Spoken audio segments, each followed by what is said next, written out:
நாம் அடுத்து பார்க்க இருக்கிறது தளி தொகுதி. இந்த தளி தொகுதிங்கிறது கிளைமேட் வந்து அவ்வளோ கூலாக இருக்குங்கிறதுனால லிட்டில் இங்கிலாந்துன்னு பேர்.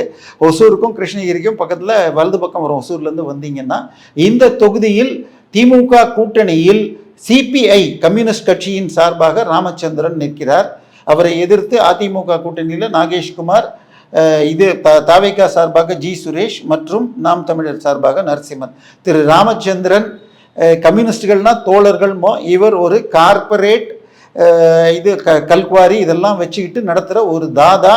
2011 அதிமுக வெற்றி பெற்றது. 2016, 21 சிபிஐ தான் வெற்றி பெற்றிருக்கிறது. இல்லை, 2016 சிபிஐ தான் வெற்றி பெற்றது. இப்பொழுதும் அவங்க தான் வெற்றி பெற்ற ஞாபகம் கொஞ்சம் மாற்றி இருக்கு.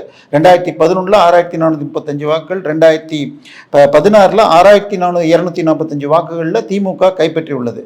தற்போதைய நிலையில் தாவேகா பிரிக்கும் நிலையிலும் நாகேஷ்குமாருக்கு வாய்ப்பு நல்லதாக இருக்கிறது என்று பார்க்கப்படுகிறது. பட் ராமச்சந்திரன் அவ்வளவு எளிதாக விடுபவர் அல்ல. அட்வான்டேஜ் நாகேஷ்குமார்.